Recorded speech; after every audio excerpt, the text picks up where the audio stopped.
ดีตอนเช้าท่านผู้ชมที่เคารพเบิดทุกผู้ทุกคนเนาะที่เข้ามาติดตามทั้งสองวิธีท้องถิ่นเนาะมื้อนี้สิพาพี่พาน้องไปยามหม้องใส่เมียนแต่แรงว่านนี่พุ่นละใส่อยู่น้องตัวเองสิได้หรือจะได้นั่นไปเบิ่งนำกันนี่บรรยากาศยามเช้าเขากำลังสิได้เกี่ยวแล้วล่ะอันนี้เป็นเขาหน้าปีเนาะกำลังงามเขียวเต็มท้องหน้าเป็นข้าวเหนียวเด้อพี่น้องเด้อส่วนหลายคนแถวเขตลาวไต่นี่ใส่แต่ข้าวเหนียว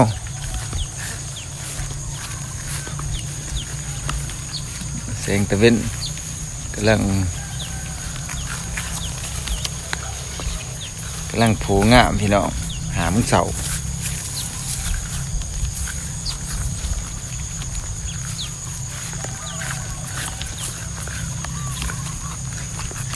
หายไปรอเบิ้งบางไฮกำลังอันนี้แต่บางไฮกะไก่จิพวกเกียวเลยล่ะนี่คือไฮนี่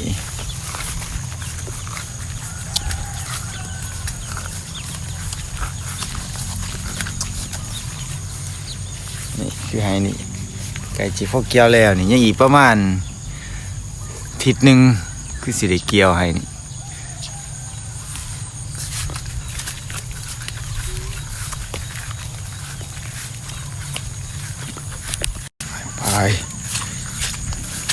จุดนี้มันข้าวหอมขมวนข้าวหอมมะลิเป็นข้าวหอมพันข้าวเหนียวแต่เป็นข้าวหอมจุดนี้จุดที่ว่าท่านได้พ่อถอกคือว่าท่านถอก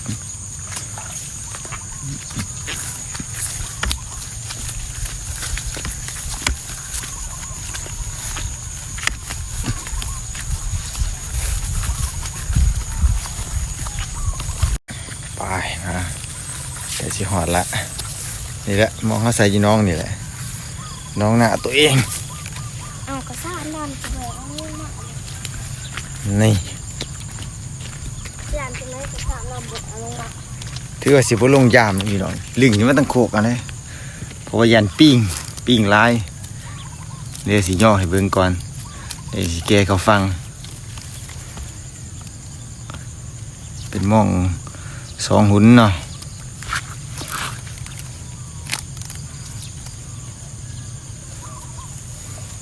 โอ้เบิ่งพี่น้อง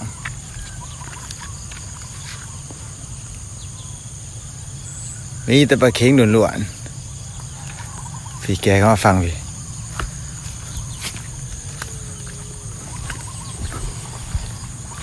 นี่มันตรงปิด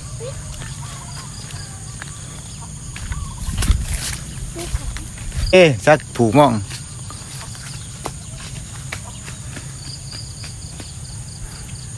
เดี๋ยวสิปลดเอาปลานี่แต่ปลาเค็งเต็มทั้งรางอยู่พี่น้องมาเห็นไหมใกล้ๆพื้นที่กันยางว่านำใครเลยถ่ายใกล้ๆถ่ายปลาเดี๋ยวทีเตี้ยมันนั่งสักขางกันอีกนะเดี๋ยวนั่งสักขางนี่ด้วย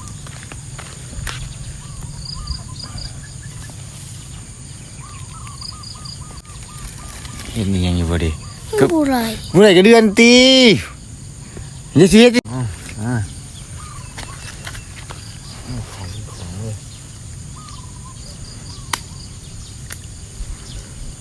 คือในผมก็มี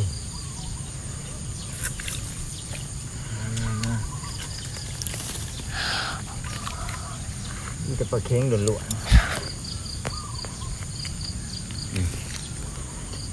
ๆตัวนี้นะขอคิดตัวเอง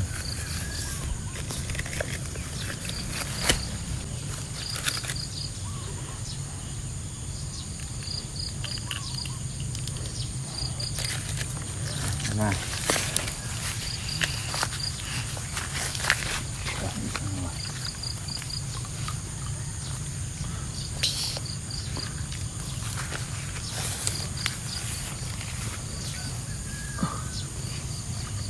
พูดย่างไปทายพูด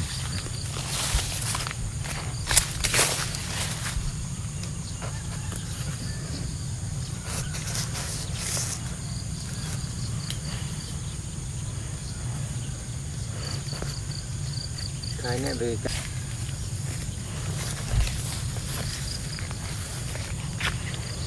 โอ้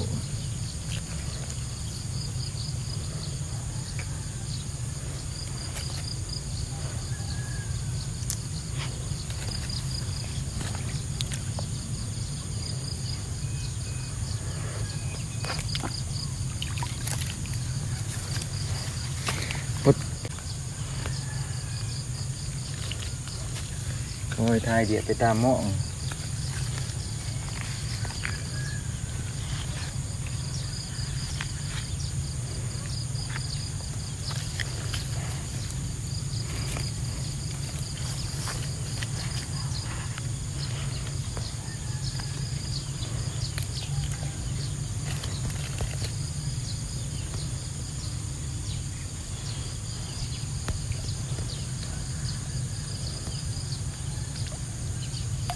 มันจะออกมาได้ป่านี่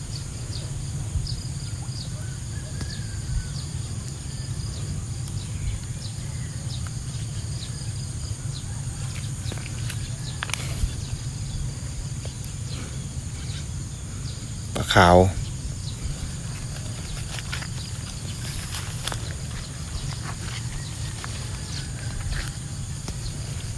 โอ้ยยังก็ดิ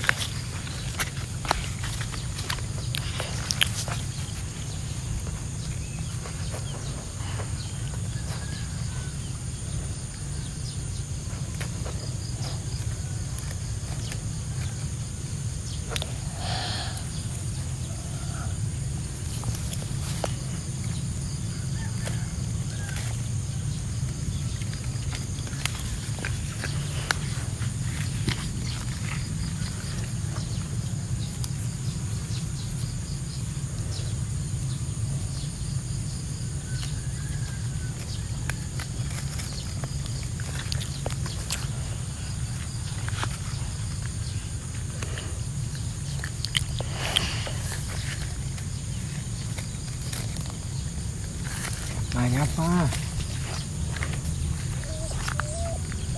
เป็นยังขาว หมดจักนะ ไรป่าไรกบ สลบเป็นยัง ไอ้ชอบดีกว่ารู้นะมันเสียเดือดนี่โอ้อันนี้ยังไง พี่ หายใจโอ้ติดตัวแน่ทาย ติด ตาม ไปลายข้าวสิต้องไปกินปลาติดเทสโตสองโต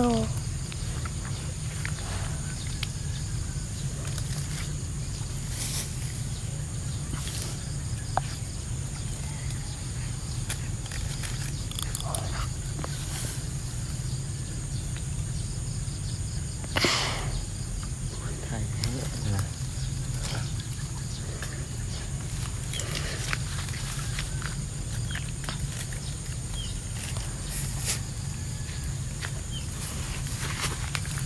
อีกย่อมือเลย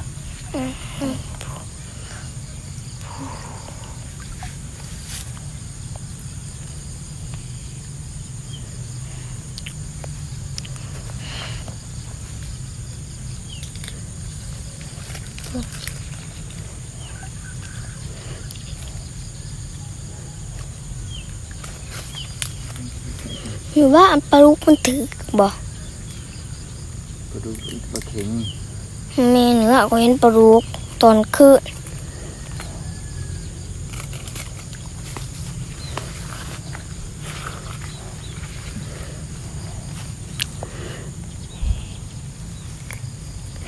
นี่คืออาซากับปอสอใจอยู่บ่ รอ อะไรเนี่ย ลงมือซื้อ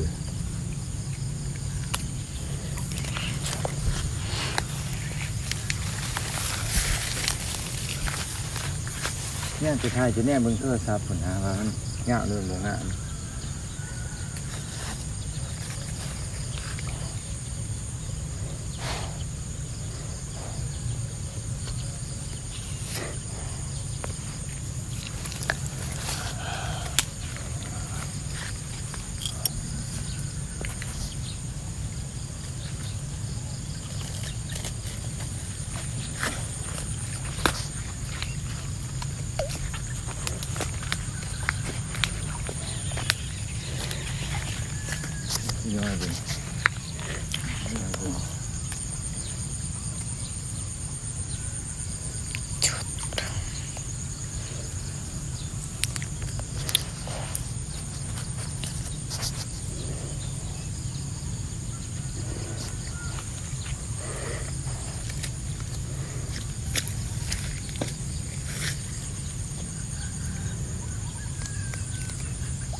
ถือนี่เบิ่ง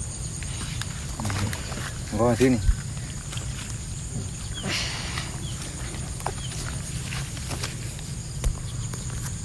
ผลป่ามันดู ถ่ายเบิ่งเฮ้ยย่อคือเบิ่งนี่พูดพี่เนาะปลาเค็งถือดีขนาดเดี๋ยว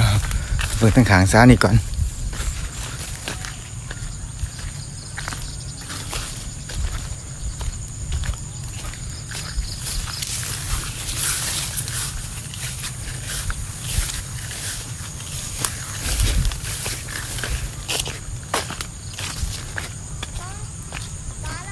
ฝากก่อนถืออย่างแล้วข้าเดียว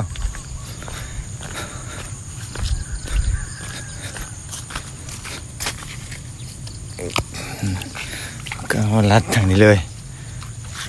โอ้พี่น้องท่านนี่ถือดีขนาดสำเร็จสักก่อนนะพี่น้องหน่อยเพื่อปลดปลาก่อนแล้วมันสิสวย